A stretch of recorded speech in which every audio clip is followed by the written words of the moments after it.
What's up, everybody? Welcome back to Jeep TV. I'm Brett, and today we're going to be working on the front end of my Jeep. We have the VKS V2 Stinger bumper we're going to be putting on. First off, we're going to be getting this OEM bumper, removing it, and then we'll make modifications as needed to get the VKS bumper on. So I'm going to try to do step by step. That way you guys understand and know how to do it. Let's go ahead and take a closer look at the product we're going to be installing. VKS Fabrication. Guys did a great job with this bumper. This is the Stinger V2 Shorty.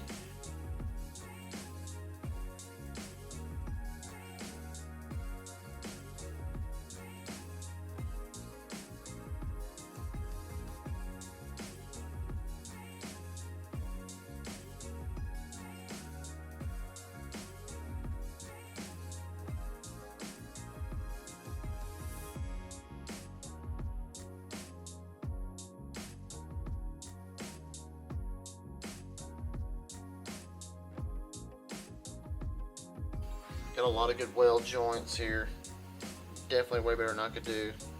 Got your D-ring mounts, fog lights, already prefab with the nuts and bolts to go in there, and they send all the nuts and bolts to actually hook your fog lights up. So it's really, really nice. Got the Stinger here.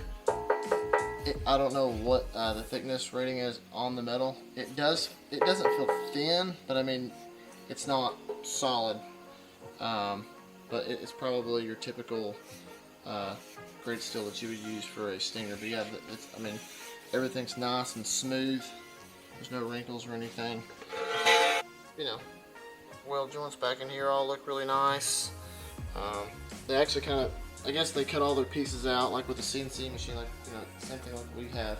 And then they looks like they pieced all these corner pieces together, and the front is actually one solid piece that's actually bent and folded, which is really, really nice and strengthens it up. So I mean, all these angles and stuff, obviously they can't be folded. But anyways, so everything looks really good. It's nice, sturdy, beefy. You know, definitely can take some hits and bruises and bumps on the trails. But as far as the product goes, I mean, I'm sure they're right up there with your Crawler Concepts and your Poison Spider and all that. They've been in the business, I guess they started in 2011. But yeah, you can look for more of this on their website, and I'll post it up so that way you guys can check them out. Here's a list of tools that I've put together for you. You're going to need a ratcheting tool set, an impact drill, a high power drill, a 5/8 drill bit, a side cutter, side cutting wheel, primer, black paint, a sawzall, and a long sawzall blade. So we're going to start off by taking off these two main bolts. These two bolts here hold the front bumper on, like the skin, and then the main part are these two back. So we're going to go and take all those off. I think there's actually 4 of them. So you have 2 on this side, 2 on the other side. Or actually there's 2 sets of 4. So we're going to go ahead and get those off and get this front bumper off.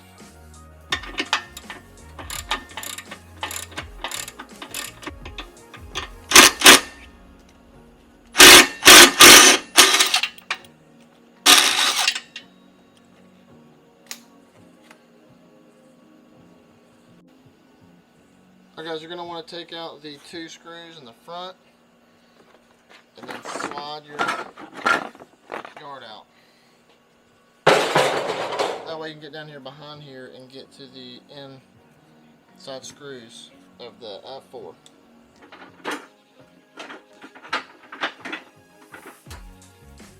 Oh, there you go, those wires out. There, there. Pop. Thank goodness. Alright. Now, we got to this point, we'll push the wiring back.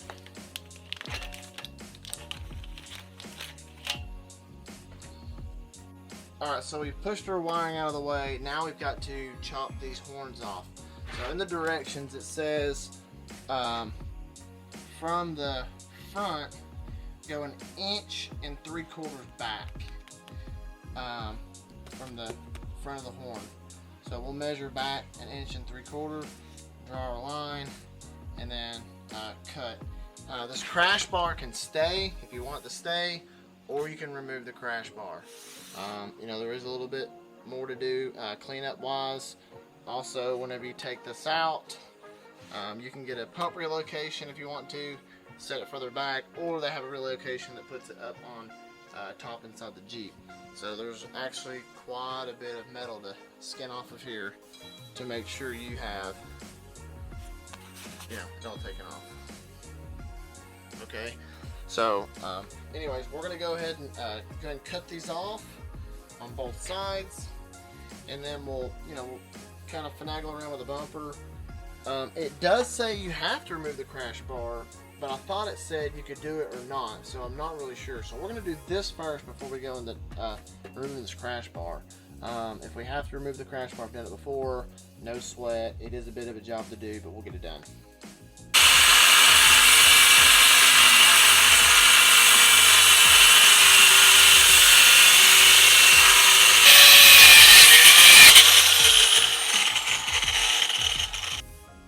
So we got the first one to come off. I did use angle grinder, so there you go. So that is what you have to take off.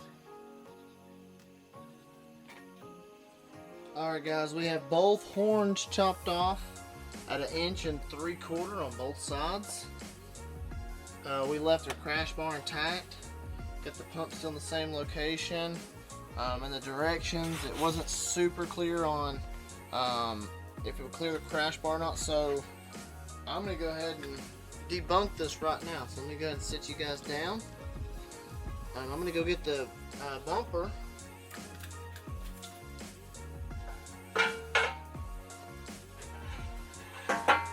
Oh, dude.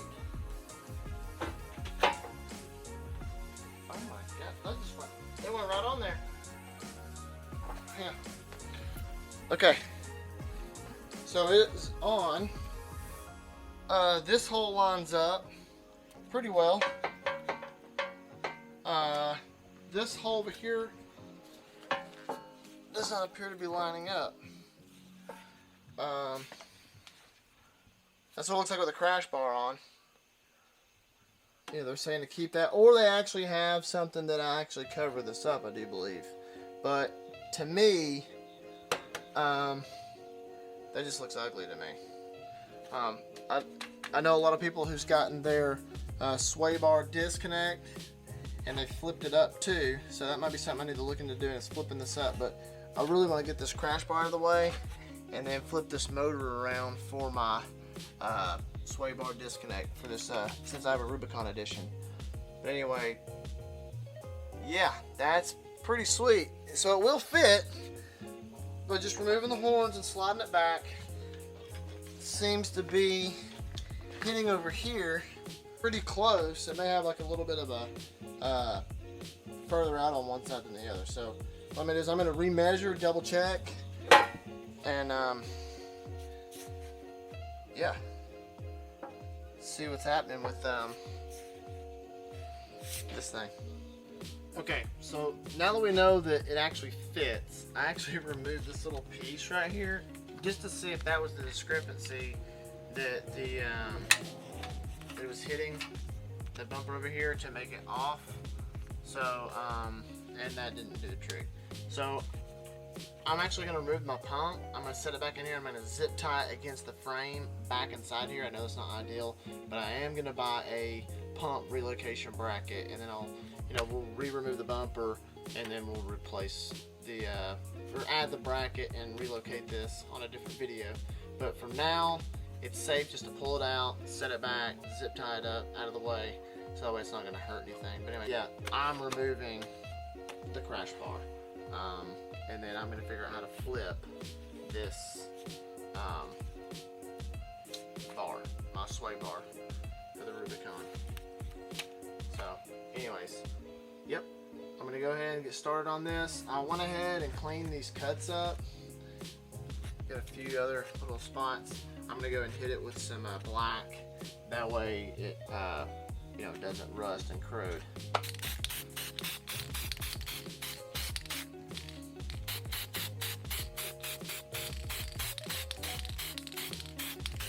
Believe it or not, you'll do all this and this will be the thing that you forget to do. So I'm gonna go ahead and do mine. I am gonna be grinding the rest of this off. So let's go ahead and get this started. I'm gonna take the sawzall. We're gonna cut this pretty much directly in half. So probably gonna go through here to get the bottom off, through here. That way I'm not making so many cuts. The least amount of cuts, the better. All right, here we go. Make sure all your wiring is out of the way. You don't want this blade to jump back and hit any of your wires. You know, we got quite a bit of room back here, so I'm going to take this straight across to buzz this off, and then we'll do the other side. So here we go.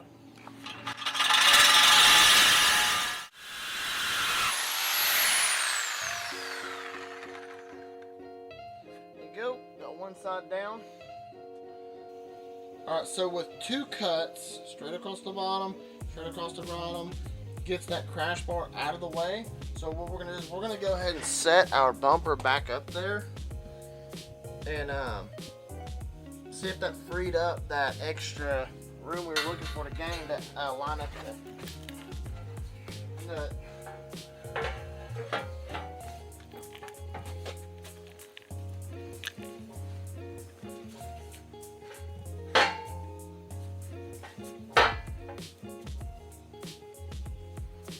Still hitting a little bit. What's weird is if you kind of lift it up, I mean it's almost dead nuts. But if you push it straight back, it's not. It's weird.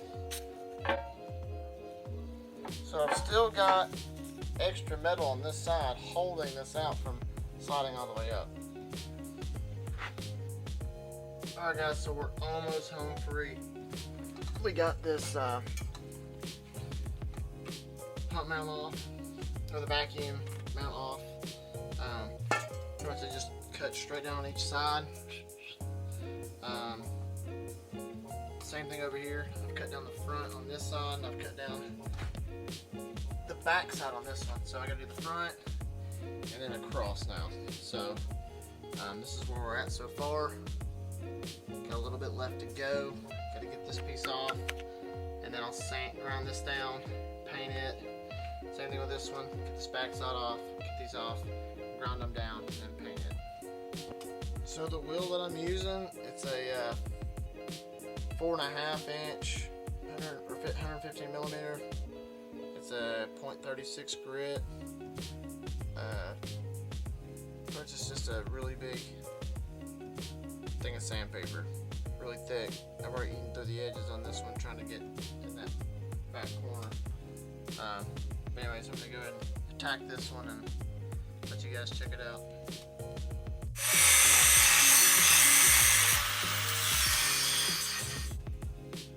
Next line of business, we have to tap this hole, and we're going to have to re-tap this hole.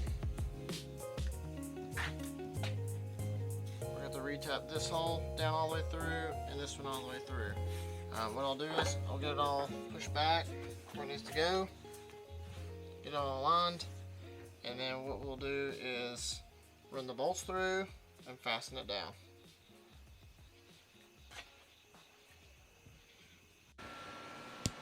Alright guys, so we're ready to tap the holes. I already tried to drill them once, and I used a long bit, but it kicked my drill out and actually hit the grill. So what I'm going to do is I'm going to use a unibit.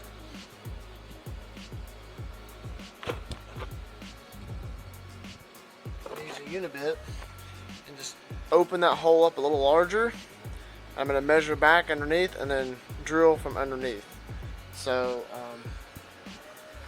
the screws that it comes with are larger than ½ inch. So they're pretty big bolts. out through, and then you'll nut them up.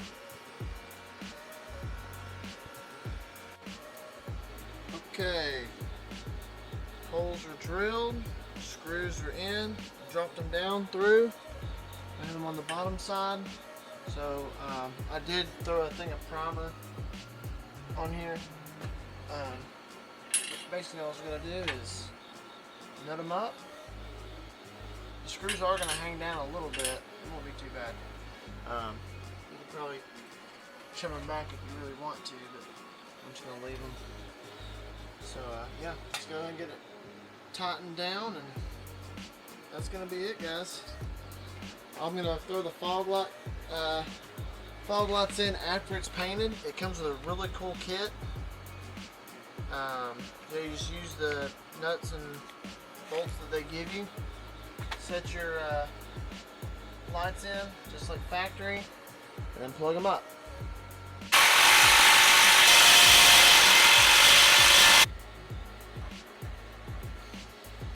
Woo! Finally. That looks sweet. Guys, it is very, very late. Way past my bedtime. I did have some issues with drilling the holes, but we got it. It's done. It's on. Now tomorrow I paint. Unfortunately, I'm not going to show that part of this video. But I will be giving you guys an update on where it's at after this point. Anyway, so we're going to go ahead and end the video here. Thank you guys so much for joining me today. Hope you enjoyed this video. Take care.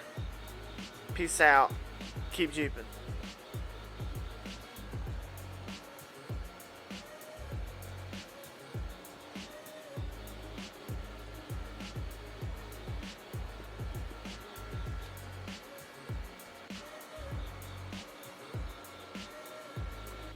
Alright guys, I'm not going to leave you hanging. I'm going to show you guys the final product, but I just want to kind of show you my mastermind game plan behind halfway priming it and having it halfway painted in between the process. So yeah, I knew I wasn't going to get done, so what I did was I primered the whole lower section, got it bolted in. That way, you know, times get late, I figured I could finish it later. So I really wanted to get primered down, you know, where the bolts are going to go down and stuff. So the whole bottom half's all primered. All I was going to do is prime the bull bar here, or the stinger, and then you know, we can paint it. So yes, I've taken full precautionary measures on getting this thing painted without getting my Jeep covered in paint. So I'm going to go ahead and finish this up, and then tomorrow we'll check it out in the light. Alright guys, this is it. It is so sick. This is a great install. You know, it's probably like a 3 out of 5 stars on hard. Yeah, there is some cutting involved, drilling involved. The fog light kit was very easy to put on. Sorry I didn't really get any footage of that, but basically it comes with the nuts and bolts for that. You throw your screw in this way, hold the nut on the back, and I just used a screwdriver at an angle to get them all. But guys, this turned out great. Obviously this isn't powder coated. I canned it, and it's just turned out really, really, really good. It really just I can't say it lifts the Jeep, but I mean it gets all that stuff out of the way except for that huge freaking sway bar disconnect motor. It just looks ugly as sin. But yeah, it just, you know, it tucks everything upwards, gives you a better approach angle. So when you go up, you're not going to be hitting, you know, on your crash bar or anything like that. So the next thing I'm probably going to do is, you know, maybe shave these bolts off. We'll see. But for the most part, everything turned out like it was meant to be. You can bring it back a hair bit more. I wouldn't really advise it. But I mean, obviously you can cut off as much as you want and keep sliding the bumper back. But getting a winch on here is definitely my next adventure probably. But as far as the VKS goes, dude, that's a badass bumper, and you know, installation was, you know, smooth and fluid. I had some issues on this side because I didn't cut off the side as long as that side, and it eventually, you know, matched up. But anyways, thank you guys so much for joining me today. I hope you enjoyed this video. I am about to leave right now to head to Jeep Invasion, so when I get back I will be putting this all together. Anyways, take care guys, peace out, keep Jeeping.